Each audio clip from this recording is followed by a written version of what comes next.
जब कुंडलनी जागती है तो बड़ी ज़ोर से विस्फोट होता है, बड़ी ज़ोर की आवाज़ होती है, उसको कहते हैं नाद। ये नाद जो है ये सृष्टि को उत्पन्न करने वाला है। इस नाद से ही सारी सृष्टि उत्पन्न होती है, क्योंकि इस नाद से ही बिंदु की उत्पत्ति होती है। तो ये नाद जो है, इसको सुनते ही कि कुंडलनी जाग गई, अब इसको ऊपर चढ़ाना है। तो एक एक चक्र में कुंडलनी की साधना करती है। उन चक्रों का भी हठ योग में इतना वर्णन है, इतना विस्तार वर्णन है।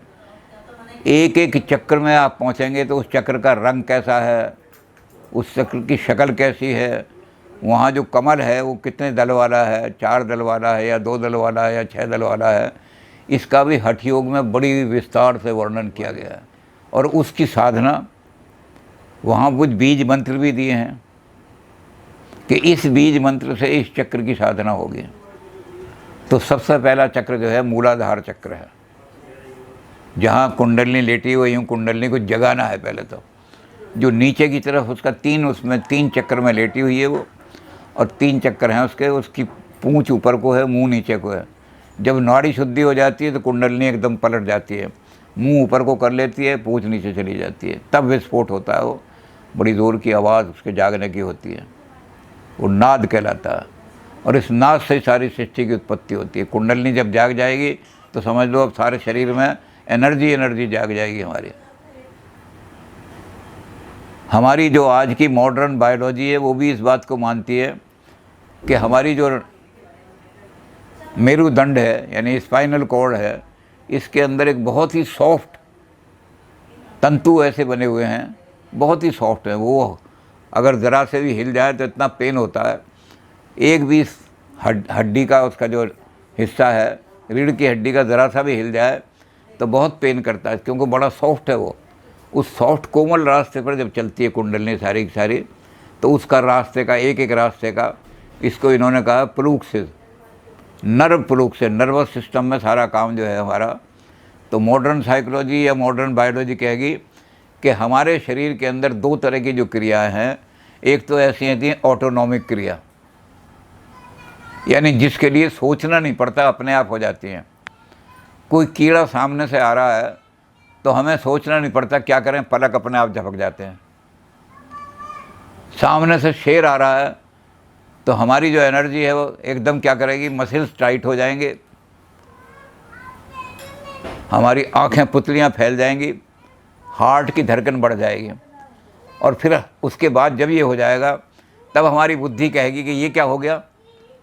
तो बुद्धि बताएगी कि यहाँ शेर के आगे से तो सारी शक्ति को हमारी टांगों में एक्सपेरिमेंट भी किए इन्होंने।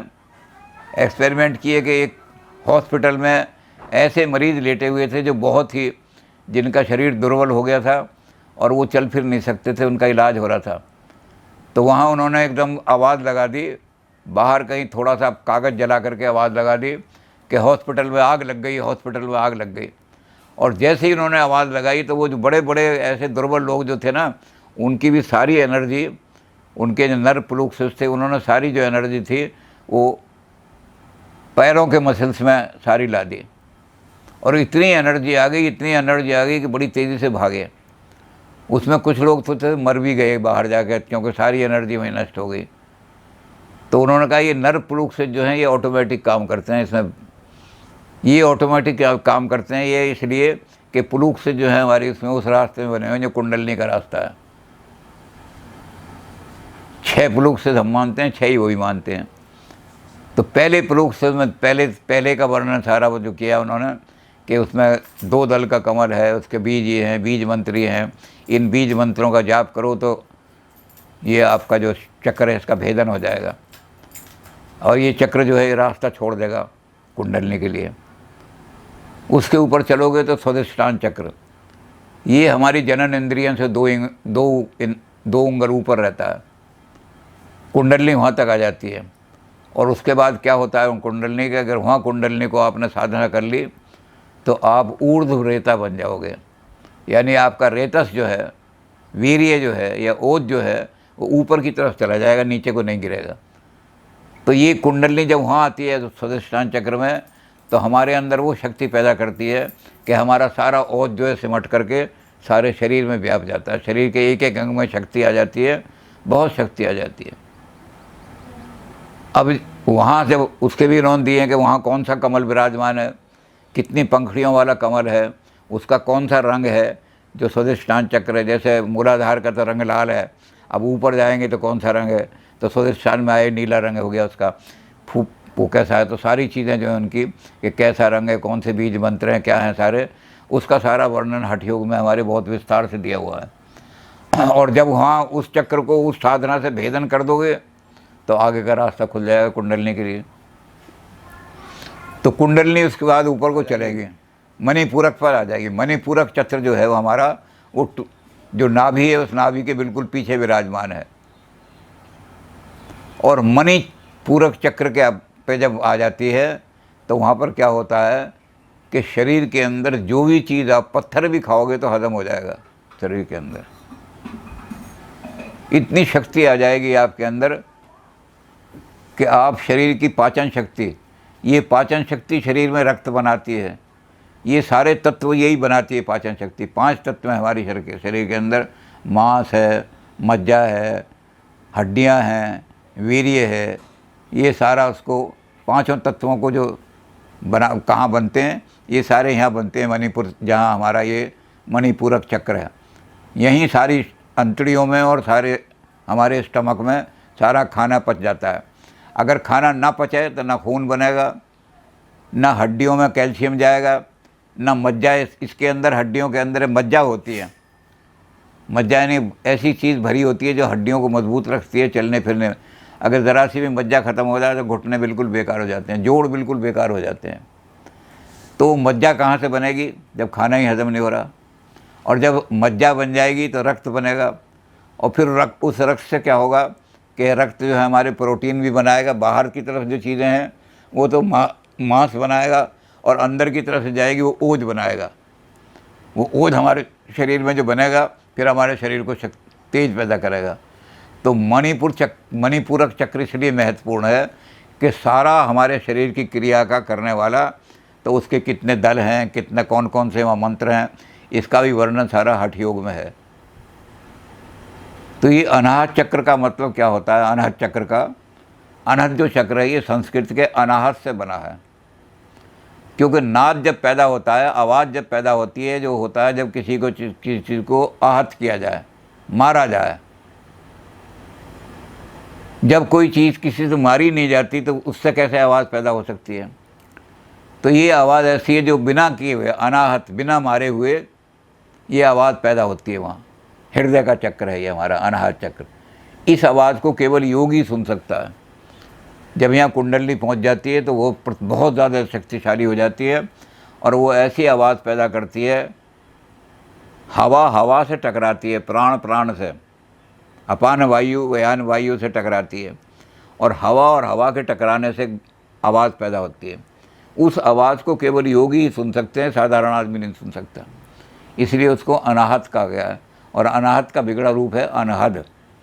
सारे सूफ़ी जितने भी हैं चाहे दुनिया में, चाहे वो राधा स्वामी संप्रदाय के हों, राधा स्वामी में तो ख़ास तौर से अनहत का पर बहुत जोर दिया हुआ है कि अनहत को तो केवल गुरु की इच्छा से सुना जा सकता है। तो जितने भी सूफ़ी हैं वो जानते हैं कि जब हमारी कुंडली अनहत में पहुंचेगी तो ऐसी आवाज़ सुनाई देगी हमें कि जो केवल योगी सुनेंगे, वो दिव्य वाणी कहलाती है। उसको जो ऐसे लोग हैं जो साधारण आदमी हैं उनके लिए उनको कहते हैं दिव्य वाणी, और जो योगी हैं उनको कहते हैं अनाहत। तो अनाहत चक्र में पहुंच जाती है कुंडली। और अनाहत का भेदन, वहाँ भी सारा वर्णन है कि कितने कमल जो हैं उसके अंदर कितनी पंखड़ियाँ होंगी, उनके कौन कौन सा रंग होगा, कौन कौन सा बीज मंत्र किस किस पंखड़ी पर होगा, सारा ये बहुत लंबा चौड़ा वर्णन इसका भी हठ योग में है।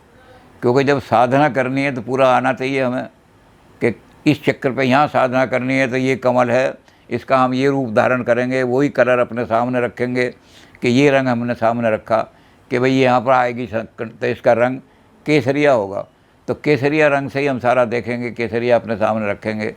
और उससे और फिर मंत्र, बीज मंत्र लिखे होंगे उसमें सा।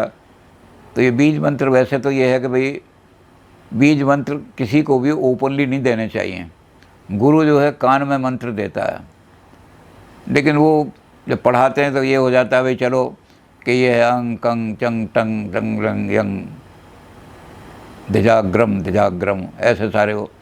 तो ये सारे जो हैं हम बीज मंत्रों को समझें और उस बीज मंत्र से वहाँ साधना करेंगे, और जब उस मंत्र से हम साधना करेंगे तो वो भी उसका भी भेदन हो जाएगा, उस चक्र को भी भेद करके कुंडलनी ऊपर उठेगी तो विशुद्धि चक्र में पहुँचेगी। विशुद्धि चक्र जो है वो कंठ में निवास करता है और हमारी वैखरी शक्ति जागृत हो जाती है, उससे वैखरी मुद्रा भी बन जाती है। जो मुद्रा अमृत पान कराती है, यानी हमारी जिह्वा को तालू से लगा करके और फिर उसमें साधना करते हैं हम, तो अमृत अपने आप गिरता है और उससे आदमी अमृत को प्राप्त कर लेता है, मदरा जैसी मस्ती आ जाती है। तो वैखरी मुद्रा। दूसरा काम वैखरी क्या करती है कि वाणी को शुद्ध कर देती है। इसलिए संगीतज्ञ में, संगीत शास्त्र में कहा गया है कि जिसने वैखरी सिद्ध कर ली वो सारे विश्व को अपने बस में कर सकता है, वशीकरण है।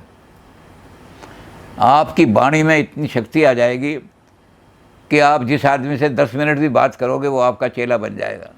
बस जी मैं तो आपका चेला बन गया।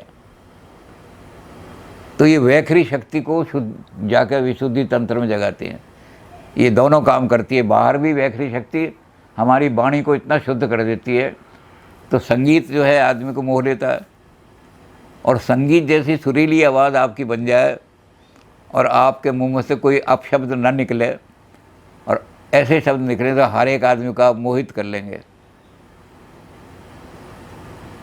और अंदर की तरफ ये वैखरी जो है क्या करेगी, हमारी जिह्वा को तालू से मिला के अमृत बरसाएगी, ऊपर से अमृत बरसेगा। अब इस वैखरी का भी वर्णन सारा उन्होंने इस विशुद्धि चक्र का भी वर्णन जो है किया है कि यहाँ कमल में कितने दल होते हैं, उन दलों का रंग कैसा है, उन पर कौन कौन से बीज मंत्र स्थापित हैं। एक एक कमल का एक एक बीज मंत्र सारा कि यहाँ इतने बीज मंत्र हैं, इनका इतनी साधना करो। अब विशुद्धि चक्र हमारा अंतिम ऐसा चक्र है जो कुंडलनी का रास्ता रोकता है। जब इसको भेदन कर देती है फिर कुंडलनी सीधी हमारे मस्तिष्क में पहुँच जाती है। ये कह रहा था आज्ञा चक्र। इस पर बहुत किताबें, हमारे यहाँ भी एक बहुत ज्ञानी थे, उन्होंने कुंडलनी को जगा के आज्ञा चक्र तक पहुँचे। भौं के दोनों आँखों की जो भौं हैं इनके बीच में यहाँ ये आज्ञा चक्र है। ये कहलाता है तीसरा नेत्र। जिसका ये तीसरा नेत्र दिख जाए वो भूत भविष्य सब देख सकता है। यहाँ वो थर्ड आई वाले 2 आदमी थे। एक तो थे BS गुप्ता, अंग्रेज़ी के प्रोफेसर थे, बहुत अच्छे अंग्रेज़ी, और एक जो थे यहाँ पानीपत में थर्ड आई, उनकी किताब भी छपी है सारी, थर्ड आई।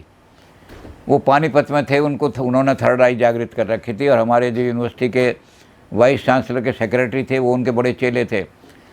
हर 15वें दिन जाके वहाँ अपनी समस्या रखते थे। वो थर्ड आई से फ़ौरन देख लेता था कि चेला किस लिए आया है, बेटा क्या मुसीबत है, बिना पूछे ही बता देते थे तो ये मुसीबत है। तो ये जो चक्र है ये ज्ञान का चक्र है। यहाँ इतना ज्ञान पैदा हो जाता है थर्ड आई में। अब यहाँ हमारे जब ये ख़त्म हुई, क्या नाम है, एमरजेंसी ख़त्म हुई, तो लोगों ने कहा इस वाइस चांसलर ने बड़े अत्याचार किए हैं, लोगों को जेल में भिजवाया है, किसी को टर्मिनेट किया है। एक आदमी ऐसे थे जो बहुत ज्ञानी थे, उनके ज्ञान से कैंपस में लोग डरते थे कि इतना ज्ञानी जिसके सामने बैठता है वो अपने आप को हीन समझने लगता है। बड़ा पुराणों पर इतना, एक एक श्लोक पर इतना उनका अधिकार था, तो लोग ये समझते थे कि इससे किसी तरह पीछा छुड़ाओ, नहीं तो ये जिसके पास जाता है वो हीन भाव महसूस करने लगता है कि ये तो बहुत ज्ञानी आ गया, इसके सामने क्या करें। तो मौका देख रहे थे, उन्होंने वाइस चांसलर से शिकायत कर दी कि ये जयप्रकाश नारायण की रैली में गया था ये। तो उन्होंने बुलाया उन्हें, पांडे जी को, जयप्रकाश नारायण की रैली में जाना क्राइम है बहुत बड़ा। उन्होंने कहा सर कोई क्राइम नहीं है, हम बिहार के रहने वाले हैं, हमारे यहाँ ये गांव में कहावत मानी जाती है कि अपने गांव की बेटी जो है चाहे किसी वर्ग की हो उसको बहन के समान मानते हैं, और अपने गांव का कुत्ता भी आ जाए तो भाई की तरह से गले लगाते हैं। तो मैं कोई जयप्रकाश जी के सिद्धांतों से प्रभावित होकर नहीं गया था कि मैं इंदिरा गांधी का मैं तो सिर्फ इसलिए कि बिहार से एक आदमी आया उसको देखने चला गया। उन्होंने कहा नहीं। तो ऐसे ऐसे अत्याचार वाइस चांसलर ने किए। तो यहाँ लोगों ने कहा वाइस चांसलर को हटाना है। हमने भी गधा मंगवाया, हमने कहा गधे पर चढ़ा के वाइस चांसलर को और इसको। तो वाइस चांसलर ने एक ग्रुप बनाया लोगों का कि भाई जितने भी अत्याचार कराए वो तो बंसीलाल ने कराए। मुझे आज्ञा आती थी कि इस आदमी को गिरफ्तार कराओ, उसको मैं करा देता था। तो मैंने कोई अत्याचार नहीं किया। तो उस ग्रुप ने, वो चमचागिरी ग्रुप जो था, उसने करना शुरू किया। तो वाइस चांसलर अपनी कोठी में बैठ कर एक एक आदमी को बुला के दस्तखत कराते थे कि ये लिखो कि जो भी अत्याचार किए वो बंसीलाल ने किए, वाइस चांसलर से दबाव डाल के किए, वाइस चांसलर का कोई दोष नहीं है, इसको ना हटाया जाए। तो BS गुप्ता को भी बुलाया। BS गुप्ता ने कहा जी मेरी अंतरात्मा नहीं मानती, अत्याचार तो आपने किए, बंसीलाल ने चाहे कुछ भी कहा हो। कहने लगे मेरे पास आपके एजुकेशन, वहाँ के इंग्लिश डिपार्टमेंट के बच्चों की शिकायतें आई हैं कि आप पैसे ले लेकर के PhD की थीसिस लिखवाते हैं, डिसर्टेशन लिखवाते हैं, आप इस तरह करते हैं, मैं आपको सस्पेंड भी कर सकता हूँ और जेल भी भेज सकता हूँ, इसलिए इस पर दस्तखत कर दो। तो कहने लगे let me think over this thing, मैं सोच लूँ ज़रा। तो वो अपने कमरे में गए और थर्ड आई उनकी वो थी, उनकी भी किताब है थर्ड आई पर। तो थर्ड आई से उन्होंने एकदम जगाया कि बताओ माता क्या करूँ, तुम हे शक्ति मुझे क्या करना है, दस्तखत करूँ या ना करूँ। तो वहाँ से एकदम आए, वाइस चांसलर की कोठी में आकर के कहने लगे, वाइस चांसलर ने कहा कि have you change your idea, दस्तखत कर दो। कहने लगे मैंने आइडिया चेंज नहीं किया, मैं आपको एक वार्निंग देने आया हूँ। कहते मैंने जब थर्ड आई से पूछा और थर्ड आई मेरी खुली तो मुझे ये दिखाई दिया कि बड़ी भयंकर काली के रूप में एक औरत जो है खड़ी है और उसके हाथ में एक हाथ में राख है और एक हाथ में मिट्टी है। और कहते वो छन छन करती हुई वहाँ से कैंपस में घूम रही है। और कहते वो आपकी कोठी पर जो आई है तो उसने मिट्टी आपकी कोठी में फेंकी है और जैसे ही कोठी का दरवाज़ा खुला है वो राख उसने आपके मुंह में मारी है माँ।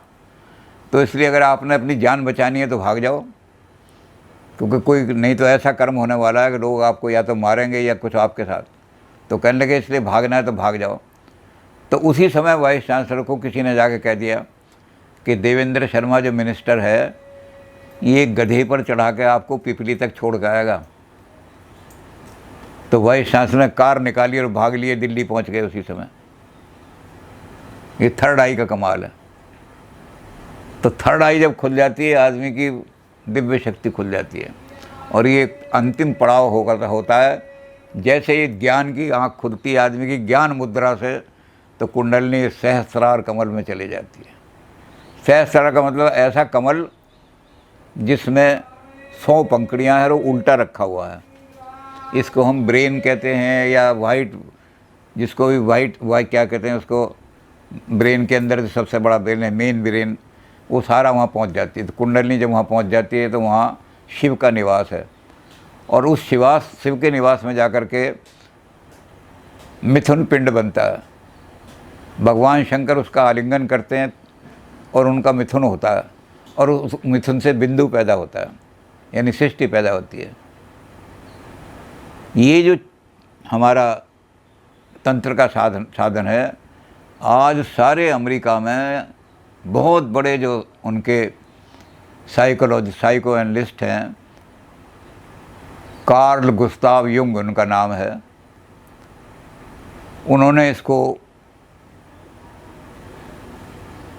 सारा यूज़ कर रहे हैं वो बीमारियों को, मानसिक रोगों को दूर करने के लिए, इसी को कुंडलिनी पावर को।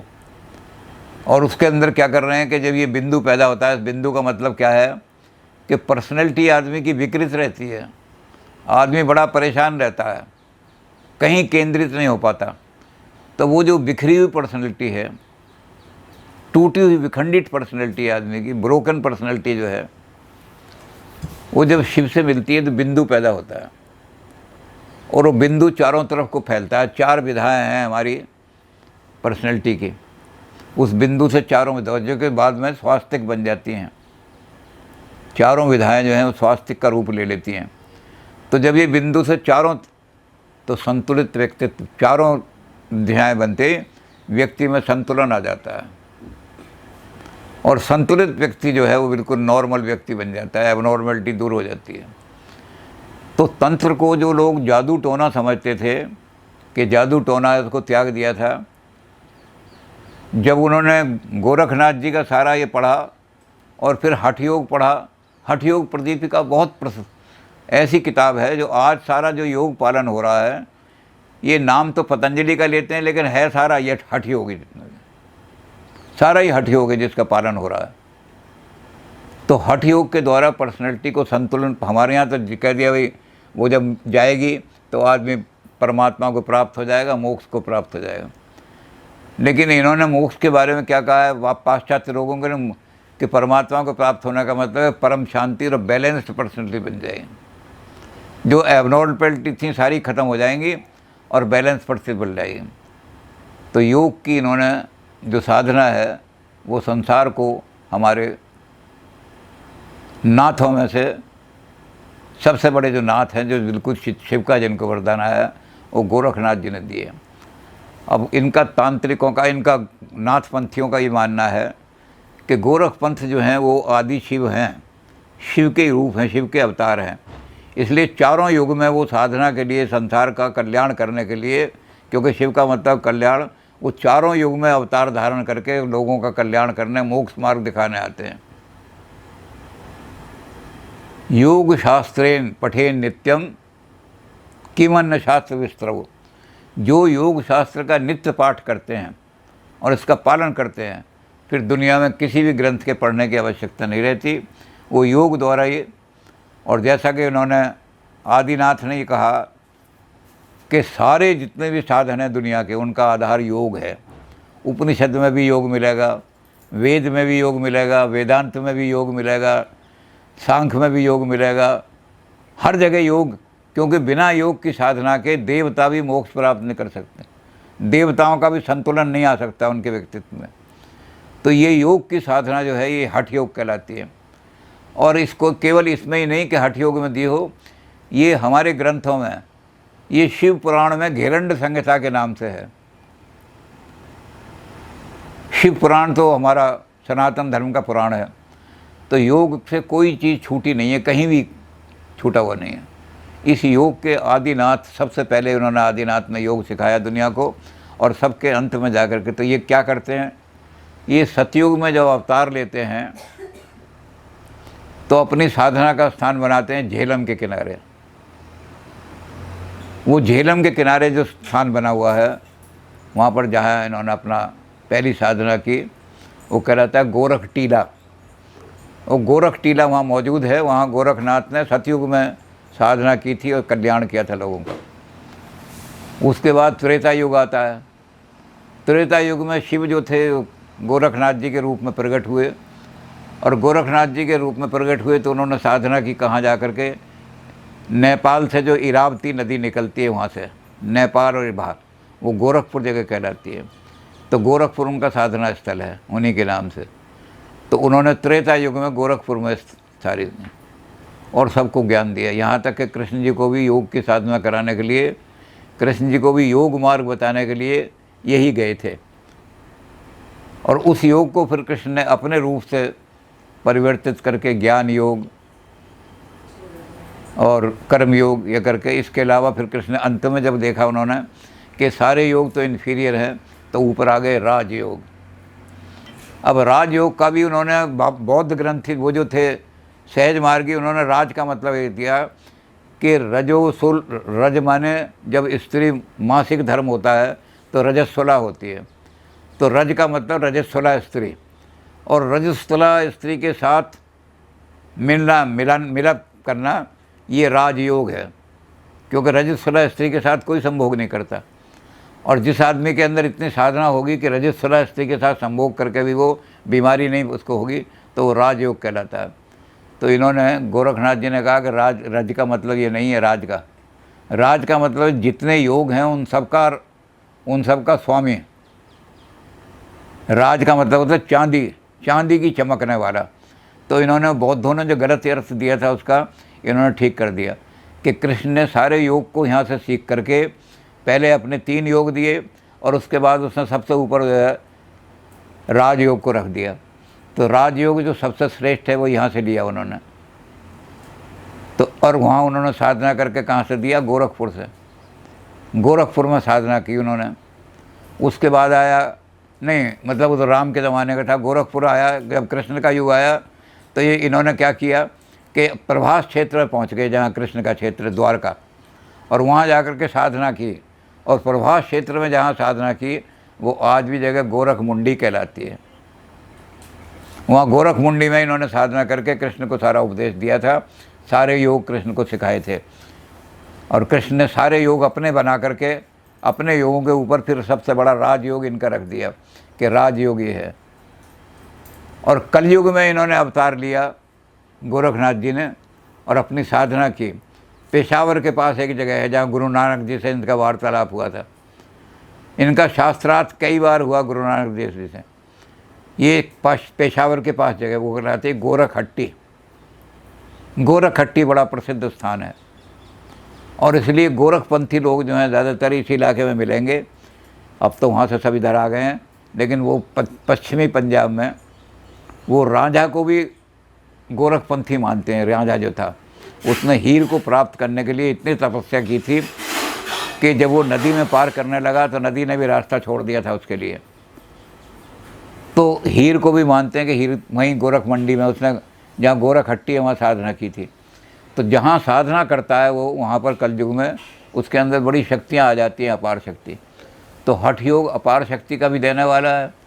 और नाथ लोग जो हैं वो मोक्ष का भी रास्ता बताते हैं, क्योंकि योग के द्वारा ही मोक्ष प्राप्त होती है, बिना योग के मोक्ष प्राप्त नहीं हो सकती। तो इस रूप में इन्होंने सारा का सारा अपना हमारे सामने एक चित्र बना करके रखा। और सबसे बड़ी बात यह है जो आज कि सारा योग प्रचलित हो रहा है, कोई धौती क्रिया, कहीं नेति क्रिया, कहीं वस्ती क्रिया, जगह जगह जगह जगह लोग यही साधना कर रहे हैं। क्योंकि जब तक ये साधना नहीं होगी, नाड़ी शोधन नहीं होगा, तब तक। अब ये सुषुम्ना नाड़ी जो है इसका सारा वर्णन, क्योंकि इनका शास्त्रार्थ होता था गुरु नानक देव का, तो बहुत सारी चीज़ें ऐसी थीं जो गोरखपंथियों ने त्याग दी नानक जी के कहने से, और बहुत सारी चीज़ें ऐसी थीं जो नानक जी गोरखपंथियों से ले आए। तो सुषुम्ना का ज्ञान जो है वो ये देते थे गोरखपंथी। और इन्होंने अपने उसमें जो है वो बनाया, सुखमणि बना दी इन्होंने। सुखमणि साहब का पाठ जगह जगह, जैसे सनातनी लोग सुंदरकांड का पाठ करते हैं, ऐसे सिख लोग जो हैं पूरा पाठ करें तो 48 घंटे लग जाएं, तो सुखमणि साहब का पाठ करते हैं। सुखमणि का पाठ ये सुषुम्ना को सुख, क्योंकि शाह जो है, जिसमें जो शाह बीच में, जिसको मूर्धन्य शाह कहते हैं, पेट चिराशीष कहलाते हैं, उसका प्राकृत भाषा में खा प्रोनाउंसिएशन होता है। जैसे लखन तो लिखेंगे शाह से, लेकिन बोला जाएगा, लिखेंगे तो शाह से लक्षण हो जाएगा वो, लेकिन बोला जाएगा लखन। भाखा तो लिखेंगे तो भाषा, लिखा जाएगा, बोला जाएगा भाखा। तो इन्होंने सुखमणि का मतलब ये था कि सुखुम्ना नाड़ी जो है उसके द्वारा जिसकी साधना शक्तियों का संतुलन होता है तो वो ब्रह्म ज्ञान को प्राप्त कर लेता है। ब्रह्म ज्ञानी बिना सुषुम्ना के नाड़ी के शुद्ध किए हुए ब्रह्म ज्ञान नहीं प्राप्त कर सकता। सारी सुखमणि साहब में ब्रह्म ज्ञान की बात लिखी हुई है। तो ब्रह्म ज्ञान का सारा आधार सुषुम्ना का है, सुषुम्ना नाड़ी है। इस सुषुम्ना नाड़ी को कैसे ठीक करें हम, इसके लिए इन्होंने वही रास्ते बताए, 6 रास्ते जो बताए कि धोती है, नेति है, ये सारा। तो गोरखनाथ जी ने बहुत कुछ कहा, गोरख वाणी में बहुत ही सारी वाणी लिखी हुई है। तो गोरखनाथ जी के पास जब हम पहुंच गए तो सारी हमने कुंडलिनी शक्ति जगा ली, और कुंडलिनी शक्ति अब शिव से जा कर के मिल गई। तो जैसा मैंने कहा कि हम इसको कोई ये ना समझें कि ये कोई मैजिक है या कोई जादू टोना है। पाश्चात्य जगत सारा इसी का प्रयोग कर रहा है। जब भी कोई आदमी विकृत पर्सनैलिटी का जाता है, बिल्कुल विखंडित पर्सनैलिटी जिसकी हो गई है, पागल हो गया है वो, तो युंग के जितने आदमी हैं, कोस्टर है, हंस जैकब है, ये सारे जो युंग का पाथ पालन कर रहे हैं, वो इन चक्रों के द्वारा, कि ये चक्र जो हैं ये कुछ नहीं है, ये कोई मिस्टीरियस चीज़ नहीं है, ये हमारी रीढ़ की हड्डी में प्रोक्स बने हुए हैं, जहाँ नर्व्स के गुच्छे हैं। प्रोक्स माने गुच्छा। वो बाहरी ब्रेन जो है हमारा, आउटर ब्रेन, ऑटोनोमस ब्रेन, वो हमारा सारा इन प्लूक्सेस में है। ये प्लूक्सेस जो हैं, इनमें जब ज़्यादा उत्तेजना आ जाती है तो आदमी का वही गड़बड़ हो जाती है। अगर मूलाधार का जो प्लूक्सेस है वहाँ थोड़ी सी किसी तरह से उत्तेजना आ जाए और उसको कंट्रोल ना कर सके आदमी, तो क्या होता है, वो पागल हो जाता है, सेक्स के मर्डर भी करता है, सेक्स के लिए सेक्स के क्राइम करता है, वो सेक्स को कंट्रोल नहीं कर पाता। तो इसलिए वहाँ कंट्रोल करने के लिए क्या करोगे, तो ये जब आप जाओगे वहाँ वेस्टर्न साइकोलॉजिस्ट के पास, तो वो आपको ये सरपेंट पावर को जगा करके और आपकी शक्ति में संतुलन ला देगा।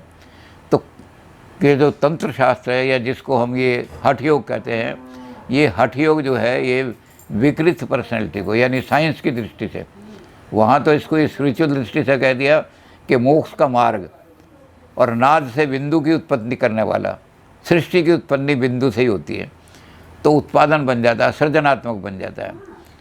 फ्रायड ने भी यही बात कही है। हम जिन चीज़ों को जादू टोना समझ करके छोड़ देते हैं, पाश्चात्य उनको ये कहता है। फ्रायड भी कहता है कि जब हमारी जो मेजर ब्रेन है, हमारा मेन ब्रेन, उसका कंट्रोल जब सारे हमारी नाड़ियों पर हो जाता है, तो ये सारे एबनॉर्मलिटी, चाहे कोई बीमारी हो, चाहे आप साइकोसिस में हो, चाहे आप किसी और बहुत सारी बीमारियां हैं, हेवीफ्रेनिया है और जो भी चीज़ें, मेलनकोलिया है, कुछ भी है, तो ये सारी चीज़ें जब ठीक होंगी तो किस तरह ठीक होंगी, तो ये जो हमारा हठ योग का सिस्टम है, इसको सारा प्रयोग करते हैं कि इससे ठीक होंगी। तो उन्होंने सारा का सारा इसको हठ योग को, और ये जो हमारे सारा आया है इनका तंत्र योग, इससे सारे को आज वो मेडिकल साइंस में यूज़ कर रहे हैं। हम इसको कह देते नहीं, ये तो जंतर मंतर है जी, तंत्र मंत्र है, लेकिन वो इसका यूज़ कर रहे हैं इसमें, और हज़ारों आदमी इससे ठीक होकर के चले जाते हैं। वो आते हैं और यूंग की क्लिनिक में आते हैं, और यूंग जब उनको करता है कि इन चक्रों का सारा साधना कराता है, तो महीने 2 महीने में उनकी, मेडिकल कॉलेज में जाएंगे तो 6 महीने लगेंगे बीमार को ठीक होने में, और यूंग की क्लिनिक में चले जाओ तो साइकोलॉजिकली आपको 15 दिन में ठीक करके भेज देगा। तो बैलेंस्ड पर्सनैलिटी बनाने में, जब पर्सनैलिटी का बैलेंस बिगड़ जाता है, तो उसको बैलेंस पर्सनैलिटी बनाने में आज इस योग का, हठ योग का और हमारी गृहण्य संहिता का बहुत प्रयोग हो रहा है, और इसके द्वारा ही वो सारे हमारी तो वो इसको पर्सनैलिटी के रूप में बना देते हैं। इसलिए वो जो हमारा बिंदु है, जो बिंदु चतुर्दिग में फैलता है, जितने, वैसे तो हमारे जो नाथ हैं सारे, वो 10 दिशाओं में, ये 9 नाथ तो ये हैं, और एक इनके ऊपर सबसे ऊपर वो है मत्स्येंद्र नाथ। तो 10 जो हैं ये 10 दिशाओं में व्याप्त हैं हमारे नाथ जो हैं। ऊपर की दिशाओं में सबसे ऊपर वो बैठे हुए हैं मत्स्येंद्र नाथ, और नीचे की दिशाओं में सबसे नीचे बैठे हुए हैं गोरखनाथ। सारे नाथ बीच में आ जाते हैं, लेकिन ये 2 नाथ जो हैं ये बहुत प्रबल हैं, सबसे ऊपर वाले। तो इनके बीच में बैलेंसिंग जब हो जाता है, जब गुरु और शिष्य का बिल्कुल परफेक्ट बैलेंसिंग हो जाता है, तो पर्सनैलिटी के सारे विकार दूर जाते हैं। ऊपर मत्स्येंद्र नाथ, नीचे गोरखनाथ, और उनके बीच में सारे 9 नाथ, 8 रह गए, 8 नाथ आ जाते हैं। तो ये सारे नाथ जो हैं हमारी व्यक्तित्व को बिल्कुल बैलेंस कर देते हैं। फिर संसार की कोई भी हलचल, प्रकृति की कोई भी हलचल हमारे मन को डामाडोल नहीं कर सकती। आप बैठे हुए हैं, किताब के ध्यान में बैठे हुए हैं, किताब पढ़ रहे हैं, और बाहर जो है बड़े ज़ोर के नाच गाने ढोल बज रहे हैं, आप जो है बिल्कुल विचलित नहीं होंगे। जहाँ ध्यान टिक गया वहीं टिक जाएगा। ये त्राटक क्रिया यही करती है, ध्यान को टिका देती है। तो इतना मजबूत पर्सनैलिटी बन जाती है इनसे, जो पाश्चात्य लोग बना रहे हैं।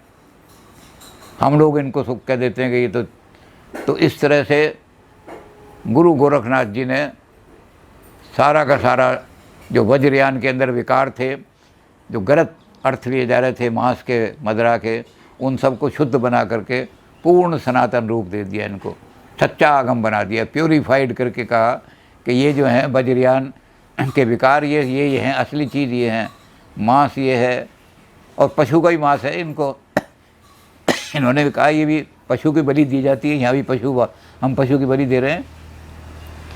जिसको पुण्य का भेद पता नहीं, उसको आदमी नहीं समझना चाहिए। ऐसे आदमी बहुत घूम रहे हैं क्राइम करते हुए, वो अच्छे और बुरे में भेद नहीं कर पाते। तो तंत्र कहता है, गोरख जी कहते हैं कि वो पशु हैं। अब वो अगर शैव तंत्र में चले जाएंगे तो वहाँ तीन चीज़ें हो जाएंगे, एक पशु है और एक पशुपति है और एक उसको बांधने वाली शक्ति है। तो पशु कौन है? जो अभी जिनके अंदर पाश्विक वृत्तियाँ हैं, आहार के लिए, भोजन के लिए दूसरे को लूट भी देंगे। निद्रा, अपनी निद्रा पूरी होनी चाहिए हमारी, कुछ भी हो सारी, चैन की नींद लें। आहार, निद्रा, भय, दूसरों को भयभीत करें और खुद भी भयभीत होकर के भागें। और मैथुन, संतान की उत्पन्न। तो जो लोग इस काम को करते हैं वो पशु हैं। और उन पशुओं के जो नाथ हैं वो पशुपति नाथ हैं, जो नेपाल में बैठे हुए हैं। तो ये सारे को हम पशु ही मानते हैं, जिन लोगों को अब भले बुरे की। तो इस पशु की बलि कैसे दोगे आप? ज्ञान रूपी तलवार से। ज्ञान पंथ तलवार के धारा, परत खगेश होत नहीं। ज्ञान बहुत बड़ी तलवार है और वो तलवार क्या करती है? अज्ञान का बिल्कुल नाश कर देती है, पशुता का बिल्कुल नाश कर देती है। तो उन पशु की बलि दे करके जब बलि देंगे तो हमारा अंतःकरण शुद्ध हो जाएगा। और जब अंतःकरण शुद्ध होगा तो चित्त जो है वो जा कर के अपने स्वरूप में बिल्कुल विलीन हो जाएगा। अब ये चित्त जो विलीन हो गया, ये भक्षण कर लिया हमने किस मांस का? वो जो पशु थे, पुण्य, उस पशु का ज्ञान द्वारा बध करके हमने पशु का मांस खा लिया। तो उन्होंने उस पशु के मांस को जो बिल्कुल गलत स्वीकार कर दिया था, गोरखनाथ जी ने कहा ये है मांस भक्षण, ये मांस खाओ। पुण्य का जो अज्ञान है उसको दूर कर दो, और जब आपके अंदर ये अज्ञान आ जाएगा कि ये अच्छा है या बुरा है, तो आपका चित्त शुद्ध हो जाएगा, उसका आप भक्षण कर लोगे। यही मांस भक्षण है। तो गोरखनाथ जी ने सारा शुद्ध रूप बना करके योग का खड़ा कर दिया। ये हम नाथ पंथ का आधार बना दिया हमने। अब नाथ पंथ की थोड़ी सी बात जो है वो गोरखवाणी में कल कर लेंगे। गोरखवाणी बहुत बड़ी है, गोरखवाणी में बहुत पद हैं गोरख जी के, तो इनको हम देखेंगे कि अब गोरख जी पर आ गए हम। और गोरख जी वो हैं जहाँ हमारी श्रृंखला ऐसी है कि जो मूल, जिनको शिव अवतार समझते थे, वो मूल हमारे दसों के दसों, 9 नाथ और एक सुप्रीम नाथ, उनके ऊपर आ गए मत्स्येंद्र नाथ। तो इस तरह से मत्स्येंद्र नाथ ऊपर ही रहते हैं, ये सब नीचे, ये पृथ्वी पे घूम करके लोगों का कल्याण करते रहते हैं, और मत्स्येंद्र नाथ ऊपर से इनको ज्ञान देते रहते हैं। तो ये सारा जो है हमारे 10 नाथ कल्याण कर रहे हैं। ये पृथ्वी से ऊपर नहीं जाते, बल्कि कहते हैं इसी पृथ्वी में बैठ के हुए संसार के लोगों के दुख दूर करो, उन लोगों के अंदर जो वेदना आ गई है वो दूर करो। ख़ास तौर से जो मानसिक रोग आ गए हैं, उन सब रोगों को दूर करके आदमी के व्यक्तित्व को इतना दृढ़ बना दो कि संसार का कोई भी प्रलोभन उसको अपनी तरफ नहीं खींच सके। बड़े से बड़ा प्रलोभन भी आए तो वो उसको ठुकराने की शक्ति उसके अंदर हो। नासिर जो थे इजिप्ट के, उनको बड़ा पैसा दिया उन्होंने कहा कि इतना पैसा ले लो और ये जो सुएज कैनाल है इसको किसी तरह से तोड़ दो ताकि हिटलर की फौजें आगे ना बढ़ सकें। तो नासिर ने क्या काम किया कि पैसा तो ले लिया, लेकिन पैसा लेकर के इजिप्ट के खजाने में, राज खजाने में कर दिया और उनको ठेंगा दिखा दिया जो कि ये नहीं तू। तो हमारे बड़े बड़े प्रलोभन भी हमें अपने आप डिगा नहीं सकते जिस समय हमारी कुंडलिनी जाग जाती है योग के साथ। तो योग की साधना में इन्होंने यही कर दिया। तो इन्होंने तो उसको स्पिरिचुअल रंग दे दिया कि योगी जब साधना करेगा तो कोई भी संसार का विकार उसको डिगा नहीं सकता, उसके पैर नहीं कांप सकते। और पाश्चात्य लोगों ने इसको एबनॉर्मल साइकोलॉजी में जितने भी मानसिक रोगी हैं, चाहे कोई भी रोग हो, हेविफ्रेनिया हो, कैटेटोनिया हो, कोई भी रोग हो, चाहे साइकोसिस हो, चाहे न्यूरोसिस हो, उस सब का इलाज ही इसके द्वारा कर देते हैं, चक्र और मंडल के द्वारा। और बिल्कुल पर्सनैलिटी बैलेंस्ड हो जाती है, चारों जो सिरे हैं बराबर हो जाते हैं। वो चारों सिरे जो हैं हमारी, जब इनके पास जाते हैं पाश्चात्य लोगों के पास तो साइकोलॉजिकल हो जाते हैं, जब हमारे पास आ जाते हैं तो स्वास्थ्यिक बन जाता है वो। और स्वास्थ्यिक में हम स्वस्ति नो इंद्रावरस सर्वा, स्वस्ति ना पूखा विश्ववेदा, स्वस्ति नस्तारक्षो अरिष्टनेमि, स्वस्ति नो बृहस्पति। तो स्वस्ति का मतलब हर जगह कल्याण ही कल्याण होता है। हमारी पर्सनैलिटी ऐसी बन जाती है कि पर्सनैलिटी हमारी दृढ़ बन के कल्याणकारी पर्सनैलिटी बन जाती है। तो वही चीज़ जिसको हम बैलेंस पर्सनैलिटी कहते हैं, वही हमारे यहाँ सनातन धर्म में तो स्वास्थ्यिक बन जाता है, और पाश्चात्य साइकोलॉजी में वो बैलेंस पर्सनैलिटी का निशान। जहाँ वो दोनों, यानी एक लेटा हुआ खड़ी और एक खड़ी हुई, यानी जहाँ दोनों काटते हैं वहीं बिंदु बनता है। बिंदु का मतलब, उनका मतलब है पर्सनैलिटी डेवलप हो गई अब इसकी, अब ये बैलेंस काट रहे हैं, कोई सिरा इधर उधर बिखरा नहीं है। तो बैलेंस पर्सनैलिटी बनाने के लिए वो भी यही करते हैं कि बिंदु का विकास करो, और ये बिंदु जो है ये जब बनेगा, जब दोनों खड़ी लाइन और पड़ी लाइन, शिव और शक्ति, इनका मिथुन पिंड बनेगा तो फिर बिंदु हो जाएगा। और बिंदु बनते ही पर्सनैलिटी हमारी, ये तो ये कहेंगे कि पर्सनैलिटी हमारी ब्रह्म और शिव की बन जाती है, और वो ये कहेंगे बैलेंस पर्सनैलिटी बन जाती है। तो आज इस हठ योग का और इनके योग का आज सर्वत्र प्रयोग हो रहा है बहुत। अब इनके जो दूसरे सिद्धांत हैं, जो इनकी सबसे बड़ी देन है गोरखनाथ जी की, वो दो मानी जाती हैं।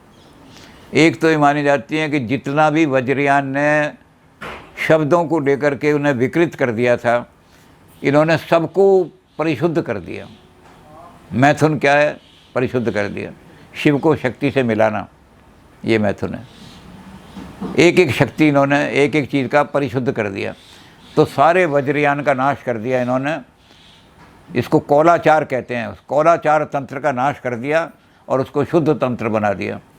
और दूसरा काम ये किया कि जो गुरु थे, ये दुनिया में एक ही मिसाल है कि गुरु जो है विकार में फंस गया, वहाँ नारियों के लोक में चला गया, नारी लोक था वो, उस नारी लोक में चला गया, वहाँ पुरुष का जाना वर्जित था और योगियों का जाना बिल्कुल वर्जित था। उस नारी लोक से निकाल करके और अपने गुरु को ला करके दोबारा स्पिरिचुअलिज्म पे दुनिया से ऊंचा बना दिया।